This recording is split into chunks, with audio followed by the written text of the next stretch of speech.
Primeira coisa, que é difícil de panturrilha, né, ou tríceps sural. Por que tríceps sural? São 3 músculos.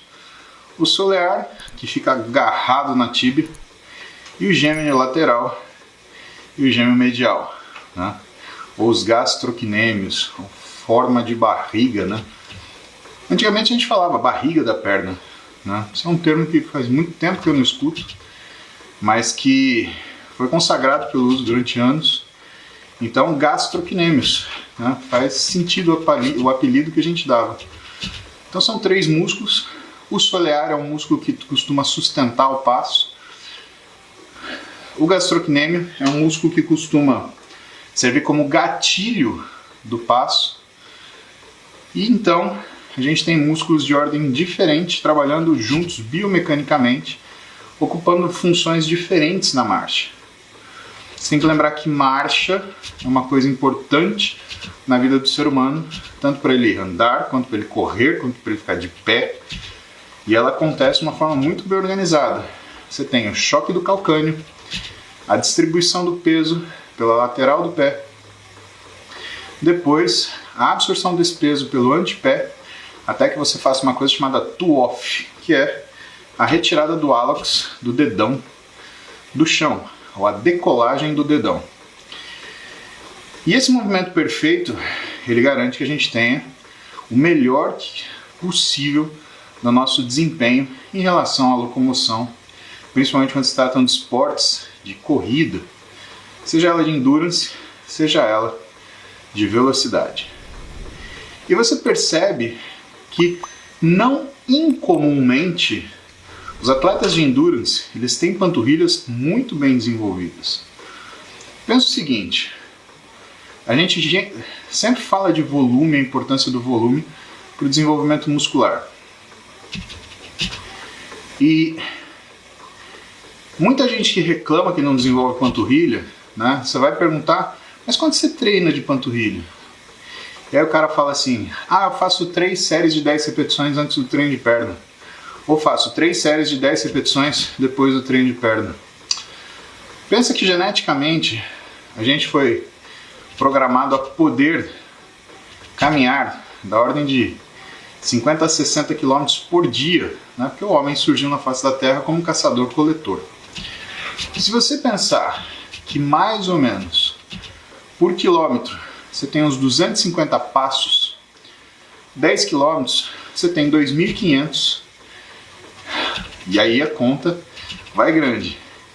100 km, 25.000, 50 km, 12.500 passos. Então o teu corpo está programado para 12.500 passos por dia. E você faz 3 séries de 10 antes do treino de perna, 30. Tudo bem que tem intensidade, né? Mas você concorda comigo que aquilo que você está programado para fazer é muito diferente daquilo que você está fazendo no momento?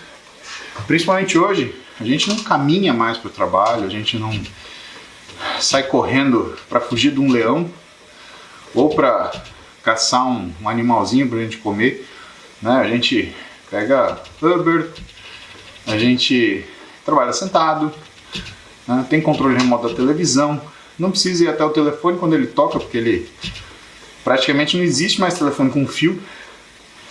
Aliás, me pergunto se ainda existe telefone de casa. Então essa conta fica diferente, né? 30 para 12.500.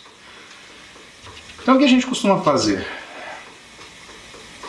A gente costuma treinar um volume mais ou menos de 40 séries, de 30 a 60 séries por semana. Você pode fazer uma horizontalização disso, treinar um pouquinho todo dia, mesmas quantidades todo dia, ou pode concentrar em dias alternados. Por que não treinar uma vez por semana? Porque uma vez por semana tua panturrilha ela recupera rápido demais.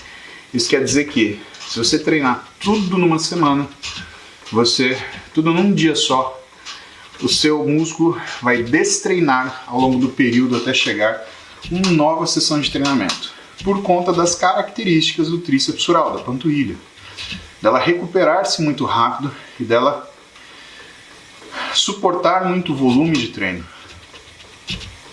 E por que é importante você saber isso? Porque, na verdade, existem uma série de trabalhos que mostram evidências de que quando você tende a aumentar a frequência de treino em vez do volume absoluto de um treino só, você acaba tendo vantagem se o seu objetivo é hipertrofia. Os caras que mais estudaram isso, pelo menos que eu estudei, foi um cara chamado Dunkel, outro cara chamado Jeremy Lenick, né? Um cara do Brasil, que é o Felipe Damas, né? E que chega a essas mesmas conclusões. E quando a gente faz um cross-reference, ou seja, você cruza dados de síntese proteica e hipertrofia muscular com os trabalhos do Stuart Phillips e do... Nossa Senhora, faz tempo que eu não falo dele. Desculpa, falhou. Nossa, que feio, esqueci o nome do professor. Mas enfim. Mas quando você faz um cross-reference com esses caras, você começa a perceber que existe uma correlação muito grande que não dá para ser coincidência entre você treinar o maior número de vezes por semana, em vez de você concentrar tudo num dia só. Então o que eu te falo em relação à panturrilha, que é um músculo que é extremamente resistente ao treinamento e que ao mesmo tempo se recupera muito rápido do estímulo de exercício, é que ela, por ter essa característica, muitas vezes acaba apresentando melhores resultados quem treina em dias alternados ou todo dia um pouquinho, tá? Mas aí não é máximo, tá? É a intensidade submáxima. Você não vai fazer até a falha todo dia, senão você vai destruir sua panturrilha. Mas você vai dar aquele estímulo que você percebe, opa, ligou a maquininha da hipertrofia. Essa parte é difícil de explicar. Às vezes demora anos pra gente conseguir ter essa percepção. Mas você sabe quando você treinou bem. Sabe muito bem, aliás. Tá?